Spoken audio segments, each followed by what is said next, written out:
Hello, this is Charles Brewer, President of the Civil War Study Group at Lake of the Woods, Virginia. Welcome to this, our recording of our August 27th, 2021 presentation. Ladies and gentlemen, thanks very much for coming today. Very brave of you, and I see that we have the messages about masking in the clubhouse are sort of mixed. So, if you go to dinner upstairs, it says if you're fully vaccinated, but on their website page, the clubhouse says wear a mask. But in any event, our several business things before I ask Craig Rains to introduce our speaker today. The annual dinner is next month on September 23rd it's Friday evening, no, actually a Thursday evening, and we have a very interesting speaker lined up. We always have interesting speakers lined up. And don't oversell me. Okay, all right, whatever. But we are looking forward to that, and we hope that you can put it into your schedule. There is limited seating, but if we sell beyond the limit, we might increase the seating. So, first come, first serve. So please check our website, the information on the cost of the tickets, and if you buy a table of 8 people and invite your very best friends, there's actually $1.50 off each ticket. So if you're looking for a bargain, that's it for today. Let's see, what other business? Oh, okay, so we haven't met in person for a very long time, especially down here. And when we were meeting up, there's some function upstairs, otherwise we would be meeting upstairs today. But it's actually very handy because these book boxes in our library, they're getting, we now have 5, 6 boxes, I don't know, I can't count them. And they're getting heavy. I'm getting older, as is Jack Finn, who is sometimes my muscle. So it's not a lending library anymore. If you see a book, take it, okay? Please, yeah. And if it's a set, take the whole set, please. So there. That's my business, and so I will ask Craig to, it is on. I'll ask Craig to introduce our speaker. Thank you, Charles. You're welcome.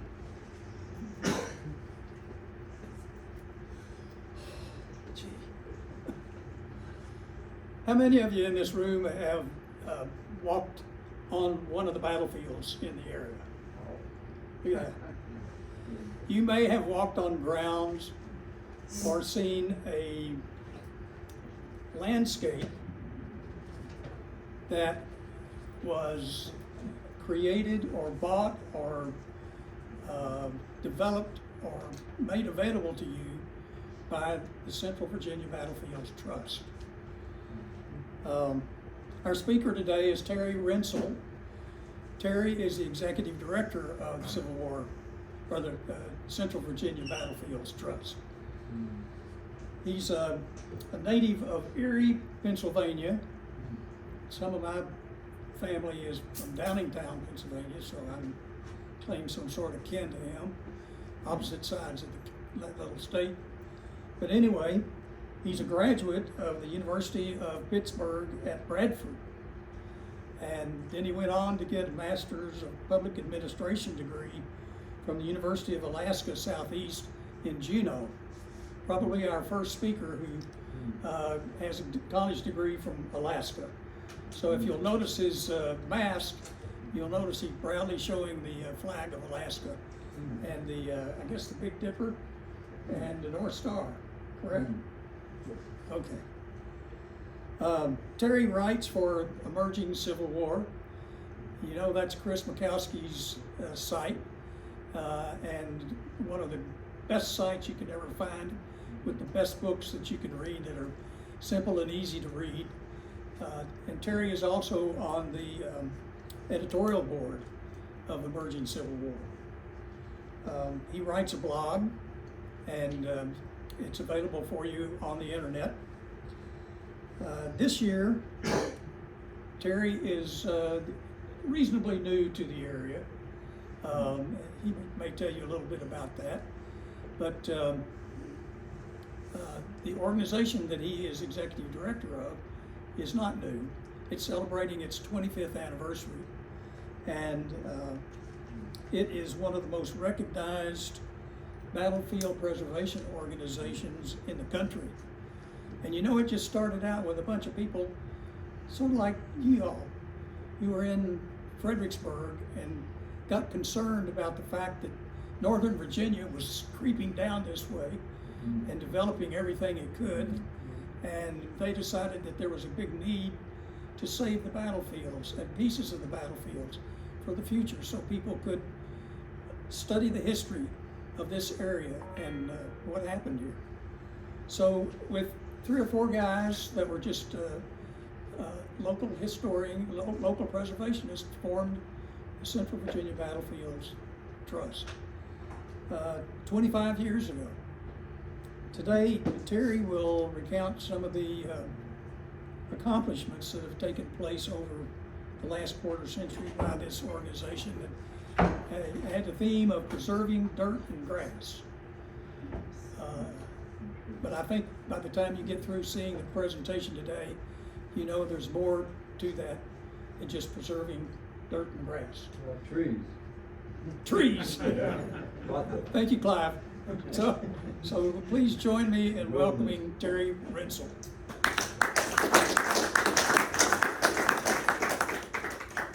And you can take your mask off. Thank you. Good morning. Thank you for having me this morning. Thank you for the lovely introduction, Craig. And yes, as Curtis said, the Alaska state flag. I spent 12 years living in Alaska. I spent 25 years almost working in public broadcasting, mostly in radio. And it was my good fortune to be put in touch with the folks at the Central Virginia Battlefield Trust and have this opportunity to join the preservation world. I dual majored as an undergraduate history, political science, and broadcasting. I never expected to end up having a career in radio, and once I started doing that, I never thought I'd end up leaving it and ending up putting the history degree to use and being part of a historic preservation organization, let alone being the executive director of one. To give you a little bit more background about myself, my great-great-grandmother's first husband was a member of the 145th Pennsylvania Volunteers, one of 3 units based out of Erie, Pennsylvania. He did survive the war, but died in 1866. My great-great-grandfather was her 3rd husband. So I do not have a direct blood connection to the Civil War and these battlefields. I have that connection. I also spent 6 years as a member of the Pennsylvania Army National Guard, the 1st 112th Infantry Battalion, which is the direct descendant organization of the 83rd Pennsylvania, who fought on all these battlefields and saw major action specifically right over here on Saunders Field. And as I will talk about towards the end of the presentation, they were part of Bartlett's Brigade, which broke through, who was the brigade that was pushed back by General Battle's counterattack, which is the 36 acres that we worked with the American Battlefield Trust earlier this year on, and I will talk more about that as we get towards the end. Want to go back 20 years before CVBT was founded and talk about the Salem Church Battlefield, the lost battlefield. In 1977, that corner, the southeast corner where the Chick-fil-A and the Virginia Partners and the Arby's is today, that was offered for sale to the National Park Service for $300,000. The National Park Service valued it at $275,000. So for a want of $25,000, that was a missed opportunity and a lost battlefield. 10 years later, a group of individuals met in downtown Fredericksburg and formed what was then known as the Association for the Preservation of Civil War Sites, which eventually turned into what is today the American Battlefield Trust. As they grew as an organization and relocated their headquarters up into Northern Virginia and Washington, D.C., and created more of a national scope and work, there are folks here in this community who felt that the battlefields here, Fredericksburg, Chancellorsville, the Wilderness, and Spotsylvania Courthouse, were being forgotten about. And a group of individuals got together and had a couple of meetings, and in the summer of 1996, there was a public meeting that was hosted at Chatham. And it was there that the Central Virginia Battlefields Trust was formed. The first board of directors and the founders, people like Enos Richardson and Johnny Mitchell, Dr. Mike Stevens, and Jim Pates, who is still on our board of directors to this day. Was about 50, 60 people were in attendance that day, and that was the beginning of the Central Virginia Battlefields Trust. Shortly after that, see if I can get this going in the right direction.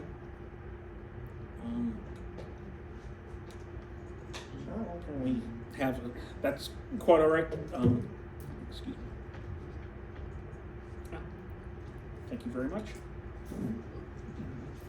And why these battlefields were important.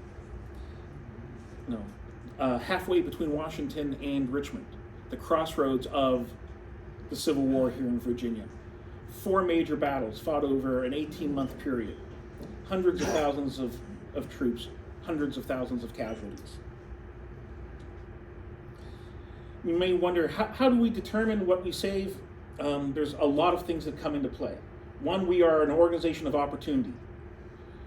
We look for willing sellers, we look for people who are interested in donating land to us, and we preserve it that way. We also have specific areas and things that we're looking to preserve.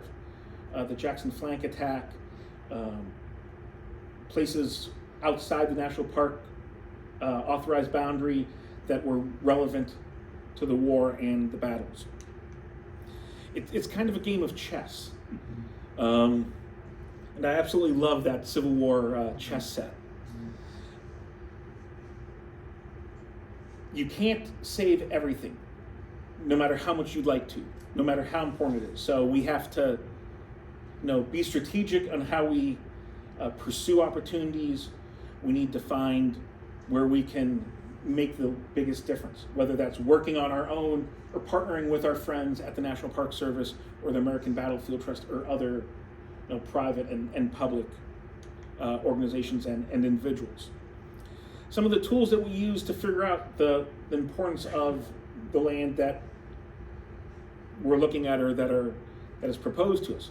Of course, the official records are the most important research tool for any historian.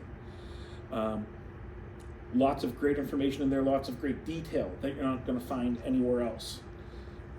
We have historic maps.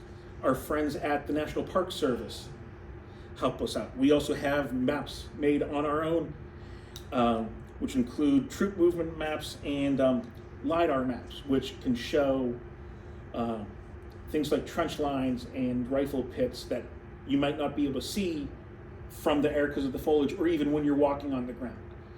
Learning how to tell what may or may not be a trench line, a shallow grave, a rifle pit is something that takes a little bit of experience and a trained eye.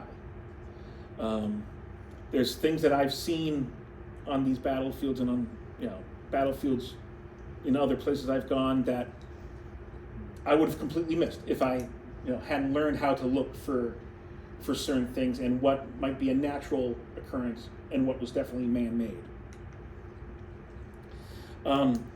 Since 1997, the work that we've done on these 4 battlefields, you can see here how the way the national park is laid out, the tan areas with the red dots around them are the core battlefield areas based on studies done by the National Park Service in the early 90s. The green is the national park. The oranges are things that we have collaborated with the American Battlefield Trust on. Red are pieces of property that we've preserved that we've then conveyed over to the National Park Service, and blue are sites that CVBT has preserved on their own. The most important sites that we've helped preserve that we've been able to transfer to the national park, Latimer's Knoll, down here, Willis Hill, right above the sunken road. That is McClaw's Wedge. Right there is the historic crossroads here of Germanna and Orange Plank Road, and this map has not been updated. In late 1997, we conveyed 16 of the 18 acres that we'd preserved of Grants Knoll to the National Park Service. The last 2 acres have an old retention pond and everything on it, and the National Park Service would not take that under ownership. Fully understandable. So it's been fantastic, and we hope in the future to be able to convey more land to the National Park Service, and also open up some of the lands that we've preserved on our own to public access. Right now, the only 2 places that we currently own that are open to public access are down here, Pelham's Corner and Harris Farm in Spotsylvania. The most recent acquisition of ours, totally ours, Myers Hill, we do have plans to eventually turn that into a rural rustic park that would be open to the public at any time. That is still a couple of years in our future. The first property, Willows Hill, this could have been Salem Church all over again. It was up for sale, the old Montfort Academy. Mary Washington was interested in acquiring that land for expansion of the college. And when the National Park Service found out it was once again beyond what the National Park Service could pay, they can only pay appraised value. Anything beyond that, they are unable to pay that amount. And that's where we stepped in. That's where the now American Battlefield Trust stepped in, and also what was then Mary Washington College were very generous. They decided to not get into a bidding war with us, and they were willing to give the National Park Service and the preservation community an opportunity to match their offer, and then they were willing to step aside. And so for $20,000 from the partners of the Central Virginia Battlefield Trust, that was the amount that we contributed to that, and Willis Hill is a part of the national park to this day. If we were all in existence 20 years earlier, no, the intersection of Salem Church might have ended up with a different story. Our second save historically, another part that we were able to convey to the National Park Service because it was within the authorized boundary, what is McClaw's Wedge?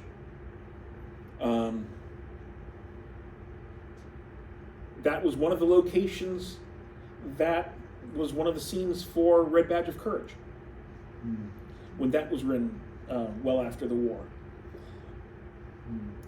That's an absolutely fantastic trail. If you've never had the opportunity to walk that trail out to the far end, it's when you walk the ground, you realize just how important that position was. When you drive past, it just looks like a pretty flat open field. But especially once when everything's cut down, you see you have high ground on both sides, and 9 Mile Run running through the middle. And it makes me wonder 2 things when I'm out there on that far end. Why the Union Army isn't still holding that position today, and the bravery of the Confederate Army to assault that position. Because until you get down into that gully of 9 Mile Run, you are at the mercy of the troops on the top of that ridge. And I've been out there many times, and it wasn't until the first time that I walked out to that far end of the field that I realized just how important of a position that was.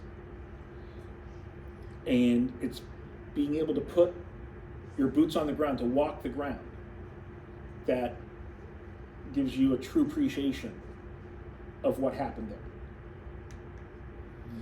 The thing that we have been working continuously on and continue to work on is the south side of Route 3, the Jackson flank attack.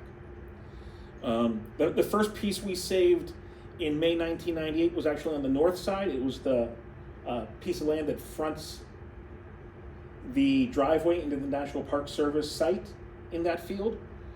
So that was the third piece of land that we'd saved organizationally, and it was the third piece we were able to convey to the National Park Service almost immediately because it was within the authorized boundary. On the south side of the road, we've preserved almost 70 acres on that side, starting at the Tally Farm area, all the way into the intersection of Plank Road and Orange Plank Road. There's one tiny 1 acre lot left near that intersection, and we have a good relationship with that property owner, and I may have more to talk about that sometime in the near future. We also have some properties down closer towards the visitor center on that south side of the road. One of them, which we call both the Stonewall Brigade track and also the Cooper track, is where we will be holding our 25th anniversary dinner during our annual conference, Columbus Day weekend, and I will talk more about that as we get to the end of the program this morning. That is work that continues along through there. American Battlefield Trust also owns a couple of parcels in that area, and our work there will not be complete until we have that entire south side, all the way up to from the flank attack site on the north side till we get up to the border with the Presidential Wilderness Resort. That is an ongoing process that, as property owners are interested in selling, we will try to work with them. We have a win-win philosophy. We work with willing donors to pay fair price for properties, and do not try to make any private property owner work with us who isn't willing and interested in working with us. One of our more visible locations, Palms Corner, and I used this picture on purpose because of that right across the street. And what's behind the camera shot is the Family Dollar store. That is a small piece that we've been able to preserve in the middle of development. And it is a very important piece of what happened down there at the Slaughter Pen Farm site on the south end of the battlefield.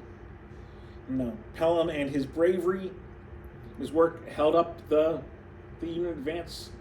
Some say for an hour, some say for longer. That intersection at the time, right now the ground is built up, and that's slightly above road grade, but historically it was a small depression, which is what helped Pelham out that morning, with the Union guns not being able to get range on it. It was a slight depression. It was a little foggy and overcast that morning, and he kept on relocating that gun throughout that 4 or 5 acre area, and even when ordered to retreat from that position, he stayed until he ran out of ammunition. But that is another one of those things. Every other part of that intersection has been developed. At some point, VDOT is interested in widening Tidewater Trail. They want to make it 4 lanes from New Post all the way up to the Fredericksburg city limits.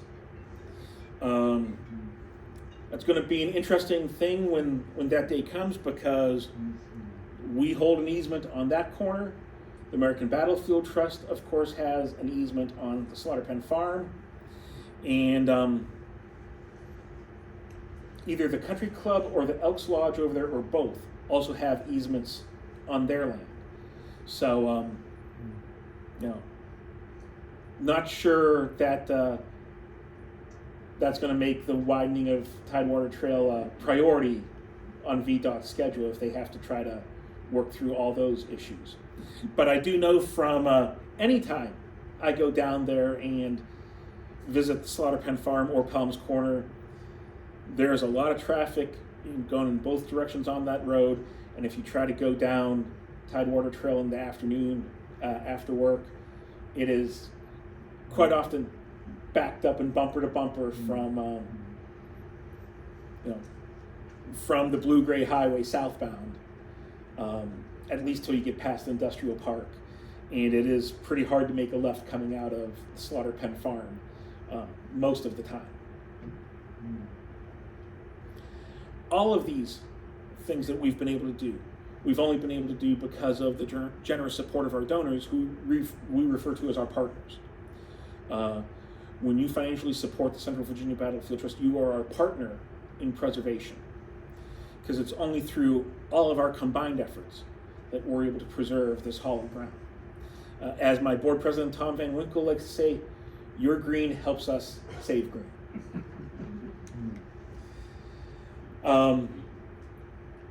One of the more contentious battles in the preservation story here is the first day Chancellorsville Battlefield.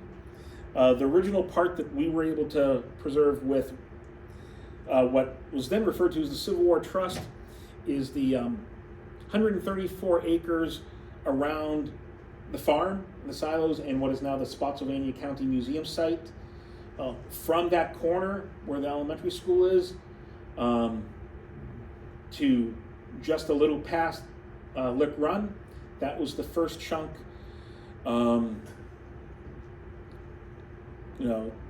Back then, over 15 years ago, close to 20 years ago, when that battle, and it is rightfully referred to as a battle, started, it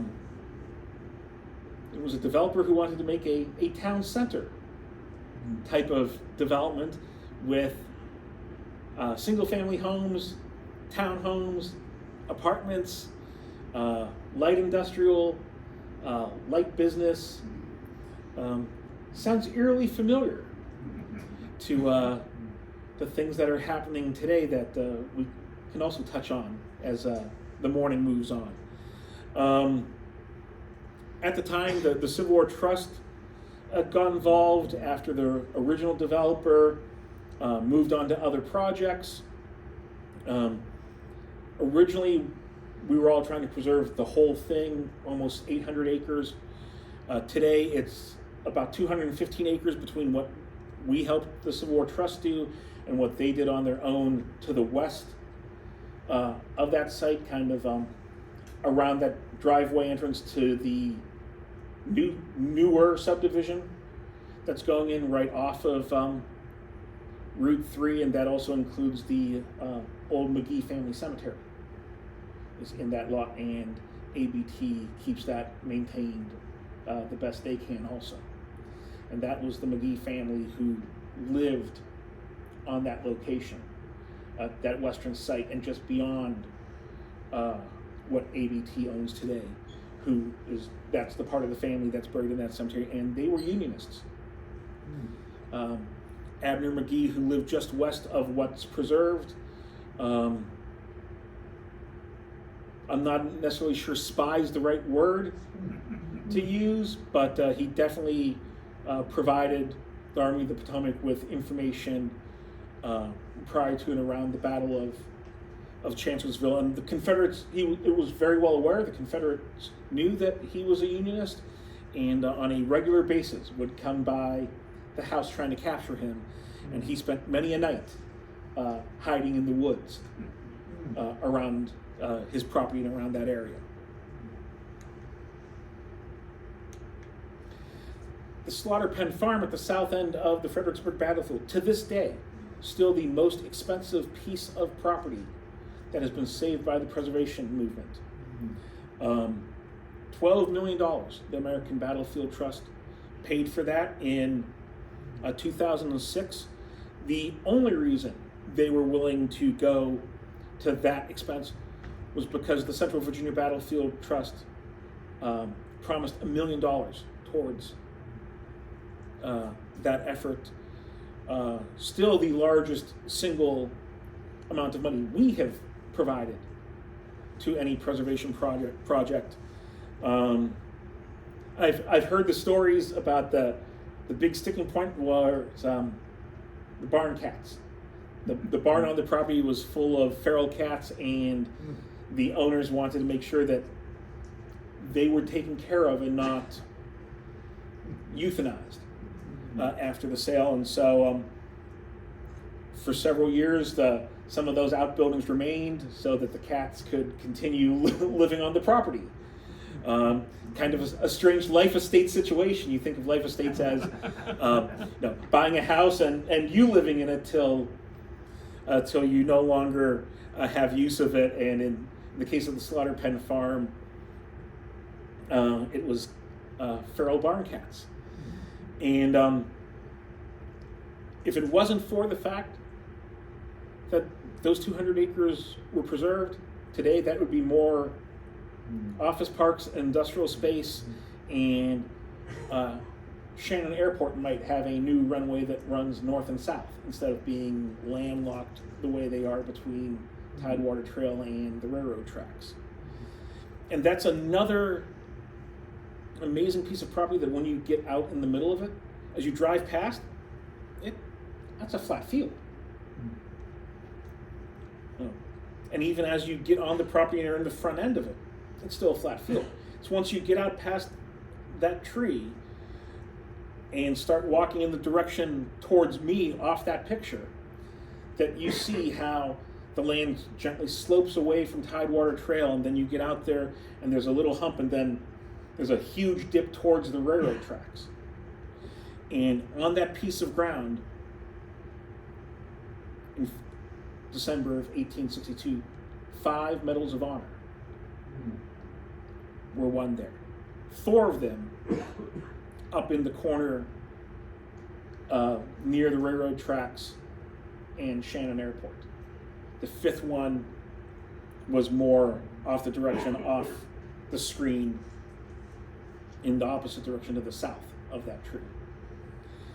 And it was in that area, towards the southern end of that property, that George Meade broke through the Confederate line. And for the lack of reinforcements, was driven back. How different might the history of the Battle of Fredericksburg and the war in total have been if Meade was successful that day and rolled up Jackson's corps and the whole southern end of the Confederate line. Frank O'Reilly repeatedly says that this is where the true Battle of Fredericksburg happened, because this was the only place that the Federal Army had a chance of victory. And if they would have succeeded, they might have made the outcome of the Battle of Fredericksburg a completely different thing, and that's what would be remembered, and not the stone wall and the sunken road. We've got a couple of pieces down in the Spotsylvania battlefield. The only pieces of land that have been preserved in the Poe River battlefield are 2 20-acre pieces that we have just past where the river crosses Robert E. Lee Drive there. That's the area that the Union Second Corps crossed the Poe River, as they were hoping to be able to cross there at Blockhouse Bridge and get on the Confederate flank. But once again, the Confederate Army beat the Union Army to the spot. And Hancock had left Barlow down below the river and realized that he was exposed, and just as he was ordering Barlow back, that's when the Confederates attacked from the south and pushed him back. We have 2 lots down there. The one in between, the lot in between the 2 that we own, is still privately owned. We have a good relationship with that property owner, and at some point in the future, when he's interested in no longer living and owning on that piece of land, he's expressed interest in calling us and letting us know and allowing us to have the first opportunity. And that would give us that entire kind of hook of the Po River. The other things we've done down there in Spotsylvania, Harris Farm, that was originally preserved by the Association for the Preservation of Civil War Sites, and they then conveyed it over to us. It's a 2-acre piece where the monument to the 1st Massachusetts Heavy Artillery was put up in 1901 by their surviving veterans. And the modern row of cedars today are some of the original ones that the veterans planted in 1901. Some of them have died off and were replaced by us. If you stand at that monument and look back between those rows of trees, that is a direct straight line to where the old Harris farmhouse was. And some of the folks associated with the park and with CVBT have made what I'd call a logic leap, and not an assumption, that those veterans placed those trees in such a way to create that direct line back to the house, because as those men were wounded, that's where they stumbled back to for medical care.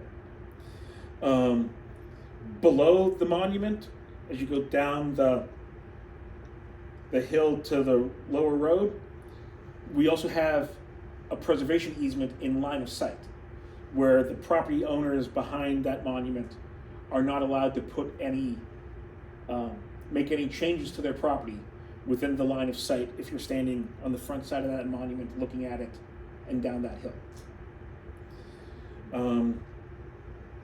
I have been told stories of folks who were around who knew Angus when she was still alive and living in that house, and before that subdivision was built. The directions to find that monument was literally pull into her driveway, go to the house and knock on the door. And then she would tell you how to find the path through, because it was all overgrown, but there was a path maintained to the monument. And folks that I know who knew her said she just absolutely loved it when people would come knock on the door. She always had, freshly baked cookies for you, and was more than happy to have you walk down through her property to that, and also tell you to stop and see her on your way out and get another cookie. I've also been told stories that she wanted all that preserved, but never made arrangements for that to be done. And so when she passed on,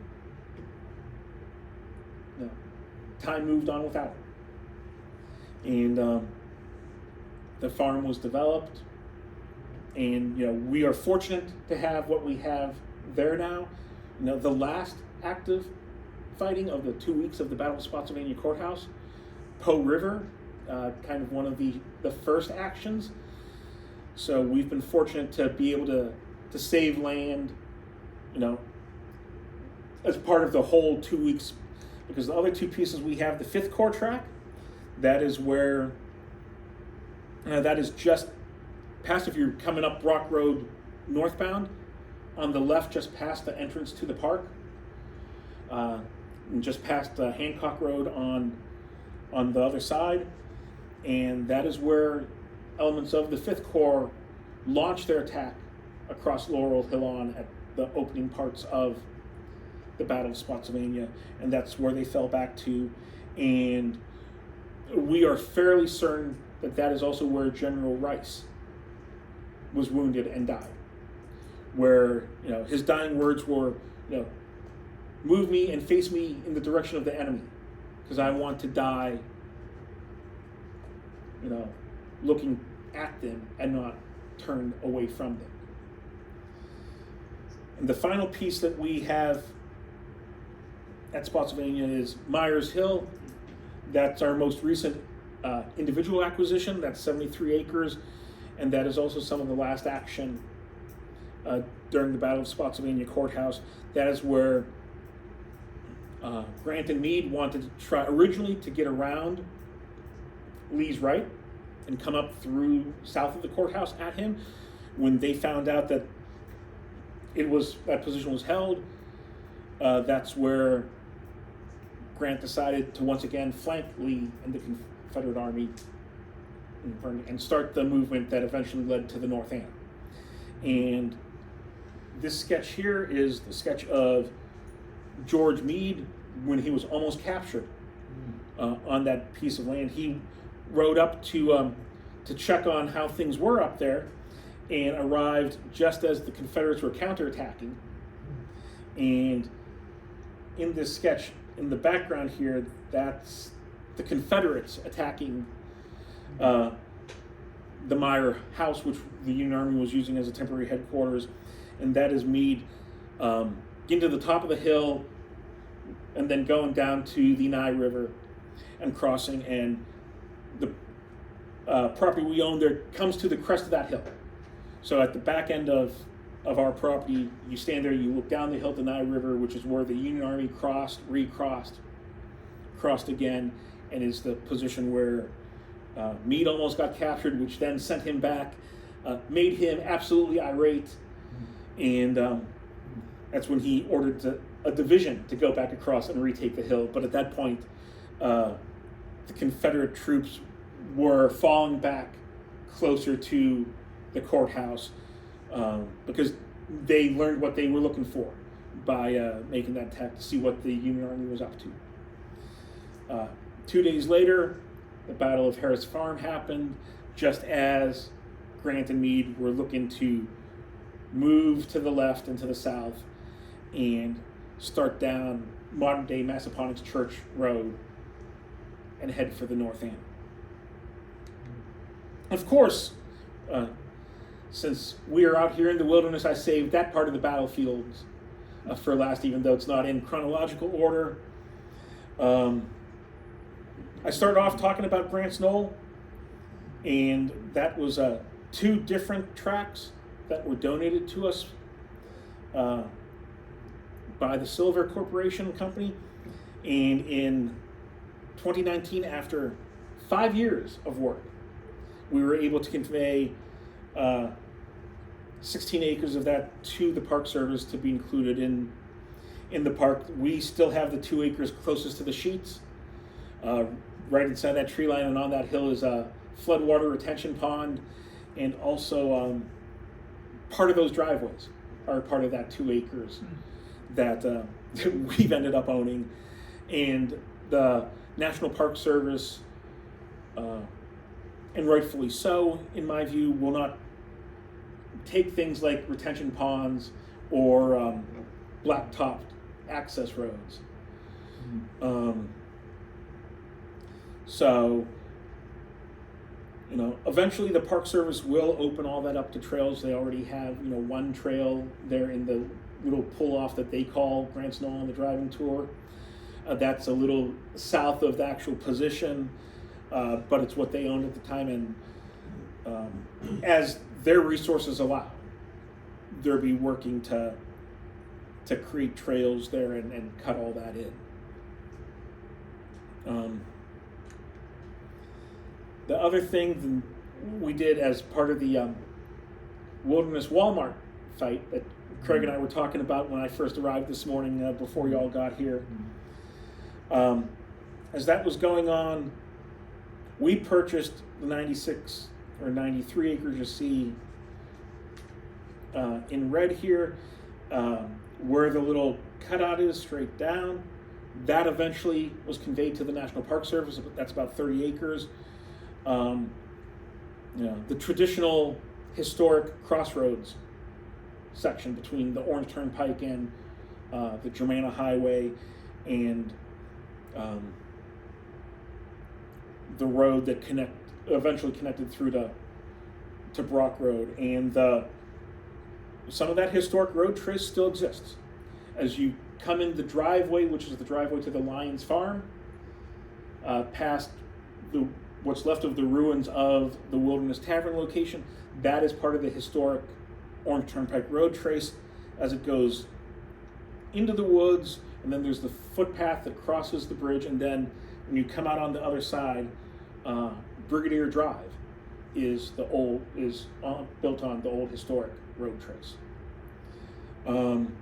We also have the land on the other side of Route 3 that fronts the subdivision, fronts the Wilderness Run Winery, and that was the location of Stonewall Jackson's amputation after Chancellorsville. Their field hospital and the amputation happened on the north side of the road. They then moved him to Elwood, which was also being used as a field hospital for more of his recovery and for more involved care, before then putting him on the ambulance and hauling him down to Guinea Station, where he eventually passed. That brings me mostly to the end of the presentation, but I did want to provide an update on what we refer to as General Battle's counterattack, the 36 acres that we helped the American Battlefield Trust with earlier this year. That's just south of, south, or is that west? The way Route 20 runs, west of the park boundary on this side of the road. We successfully raised the amount of funds that the American Battlefield Trust was looking for from us. They have also been successful in their fundraising. They have a contract to purchase. They still have not closed on the property. That has slid a little bit into the fall at the request of the seller, but they still fully intend to close on that this fall, and look for them for additional information and the specifics on that. They will announce that when it's all signed, sealed, and delivered. Also this morning, I brought some materials. I see many of you picked stuff up already. The magazine is our winter magazine. Thank you. And that issue was specifically about the wilderness, which is specifically why I brought it with me this morning to share with you all. Also have some rack cards about information for us, and some information about our annual conference, which is still scheduled to go on October 8th through 10th. We tried to create something as socially distance friendly as possible here in the age of COVID. The tours, a Friday night reception at our office, which we are in the Battlefield Industrial Park off of Bloom Gray Highway between Lafayette Boulevard and Dixon Street. Saturday morning, we would then meet for the first tour at the Salem Church, the historic Salem Church. And it is our intent right now, as long as the National Park Service allows it, to have the church opened up so we can go inside. Then a picnic lunch down at Old Mill Park in Fredericksburg. Afternoon tour of the Sunken Road, meeting at the Fredericksburg Visitor Center. That will be conducted by Frank O'Reilly, and there'll be an optional hike up on top of Willis Hill after. The morning tour is going to be conducted by our good friend Chris White from the American Battlefield Trust, who he and Chris Mikowski wrote a book on the Second Battle of Fredericksburg, Chancellorsville's Forgotten Front. And in that, they write about the action around the historic Salem Church. Saturday night, we will be having a barbecue in a tent, going back to our roots. We used to have events on our properties. That will be on what I referred to earlier as the Stonewall Brigade track, also known as the Cooper track, and that is on the south side of Route 3, shortly before you get to Presidential Wilderness Resort. And it's going to be a barbecue and a tent. We're also going to have some music. We have a whole bunch of special guests lined up who are going to come and talk about the history of preservation, the history of CVBT, the history of the battlefield. Sunday morning brunch at Stevenson Ridge. Our keynote speaker is Will Green, talking about the early days of the preservation movement, talking about Fredericksburg. He was the first head of the Association for the Preservation of Civil War Sites, and also worked here at the park prior to that. He's also written extensively on the Battle of Petersburg, and also helped create Pamplin Park down there. The last thing I'd like to bring up this morning before I open the floor to questions, I do not know how much anyone in this room knows about the proposed development across the street.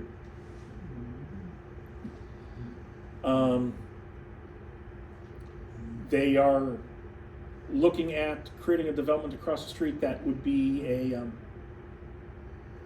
town village sort of site like was originally proposed at the Chancellorsville First Day site 20 years ago.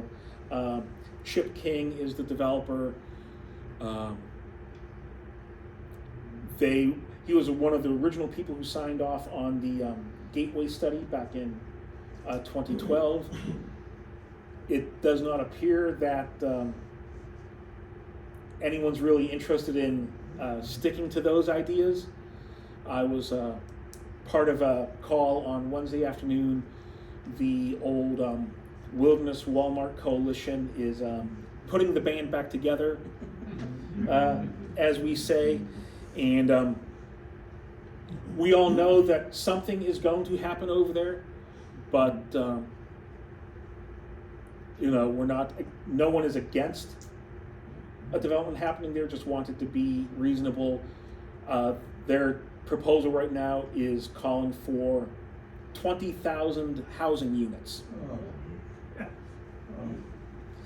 And it also includes wanting to reroute Route 20 through the inholdings, the privately owned land within the park, and move that 23 intersection about a third of the way in this direction from its current location. Which would also put that intersection directly across from where the developer intends to have the main entrance to his development at.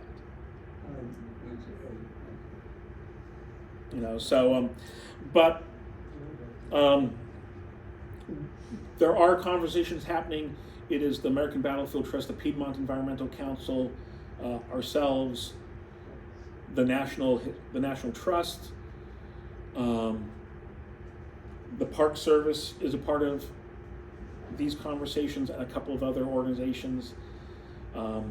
They've had several meetings. The one this week was the first one that my board president, Tom Van Winkle, and I were a part of, and they are looking to fast track things. So it is scheduled to be up in front of the zoning board or the planning commission, whatever you call it here in Orange County, at their next meeting in early September. And the impression is they are looking to try to get everything done prior to the fall election. If anybody would like more information, please see me afterwards. I'll also be in touch with. You can give us links and things like that. Yeah. Well, when I get back to my office this afternoon, I will email you guys the links to the Gateway study, the developer's proposal, and all that information. Did not intend or mean to end on a down note, but this kind of bookends the beginning and the end of my conversation. We started talking about a lost battlefield, We spent this time talking about successes and saving Battlefield, but the work continues, the work goes on, and every day, we're looking to find the right balance between, the past, the present, and the future. Thank you all very much. If anyone has any questions, I'll do my best to try to answer them. Do you have, as an organization, have a position on renaming of, taking the Confederate names off of schools and roads and whatever? Is that an official position? No, sir, we do not. The things we focus on and deal with is preserving the land. No. Personally, I'm not speaking for the organization here, I'm speaking for myself. These battlefields, this land, is the monument to the men, north and south, honoring, what they did there, and the bravery and the honor and the valor that took place. Yes, sir. I work with Friends of the Wilderness Battlefield. Mentioned something they told me to look for. I would certainly refer to Bob. I'm not aware of Jackson or having been treated ill. Okay, I very well probably misspoke. I was under the impression that he stopped there at some point because of the fact that the arm is buried there. No. Thank you for clarifying that for me. No evidence. Yeah. Okay. And no, I always defer to those with more knowledge than mine. So thank you for clearing that up for me, and I'll make sure I don't make that mistake again. And by the way, we consider you folks at Friends of the Wilderness Battlefield fantastic partners of ours personally as an organization and as preservation, telling the story of these battlefields as a whole. And thank you for your work. And good guy, wonderful, long-term race veteran. What is the historical significance of the property where Wilderness Crossing is being considered?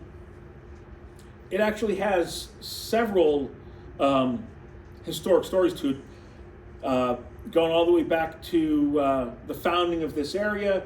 There's 7 or 8 gold mines that were in that area. Some of them as deep as 100 feet long and 300-400 feet, 100 feet deep and 300-400 feet long. It was also staging areas and camps for the Union Army as they crossed here and began the overland campaign. And there's possible other early colonial and pre-colonial history there as well. I know a lady who works at the Germanna. When they were trying to build the Walmart, she said that in connection with the gold mine, there may be some toxic.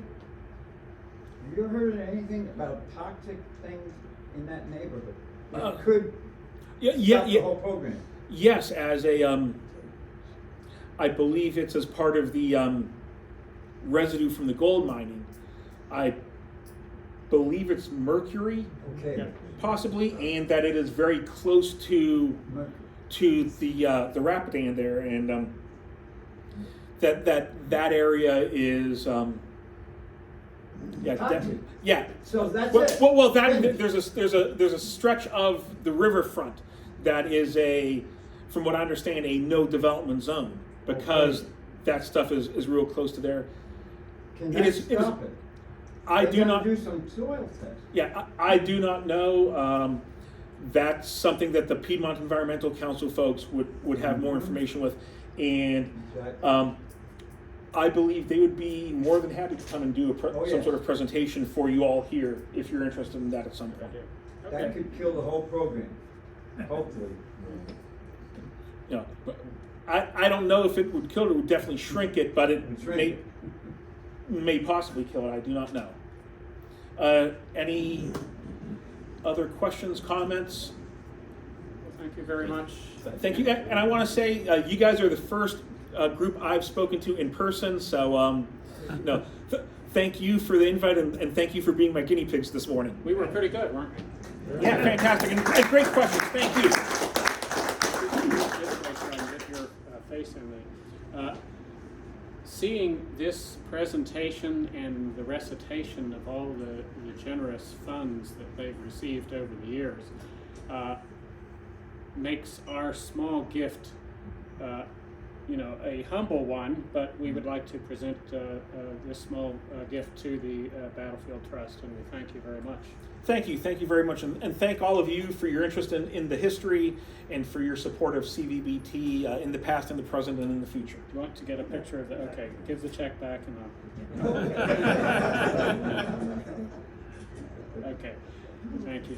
And we had some interesting news, so we'll end today with some interesting news. Bob Epp of Friends of the Wilderness Battlefield was mentioning something very interesting with respect to Wilderness Tavern. Do you want to give a short summary, Bob? Yeah, we've been trying to define the hospital locations for the Second Corps, the Flank March Corps, and time and time again they talk about the Wilderness Tavern. We have queried the park officials here locally time and time again, asked them if they have any confirmations of actual burials at the tavern. We know there were burials behind Elwood. We know that Confederate troops were exhumed from down by the old gold mine site at the Route 320 intersection. But we never had a confirmation of an actual deceased Confederate buried up at the tavern. This morning I was paging through the pages of the Ladies' Memorial Minutes, 1866 to 1870, and lo and behold, in there it says one of the Confederates was exhumed at the tavern. First time we've ever found that. So that's exciting. We also know that another one was died at that locale, and they mentioned the Wilderness Hotel. So there's two brand new references to that hilltop location of the old tavern at the top of the hill there, where there are actual burials on the ground there. Just happened in the last 3 hours.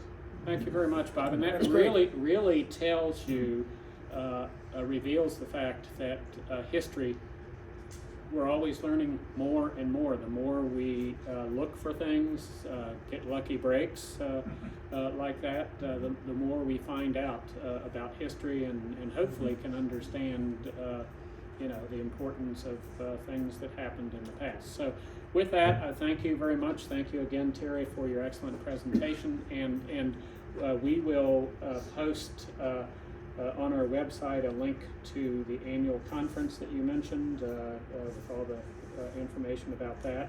And then you're going to send us some links. And Yes. So expect to see that on our website, and then also we'll email you just so that you don't have to go to the website if you don't want to, okay?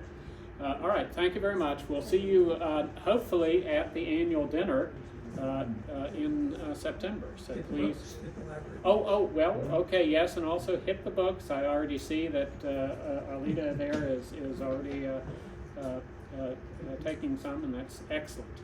Thank you very much, and have a good day. Thanks. Okay.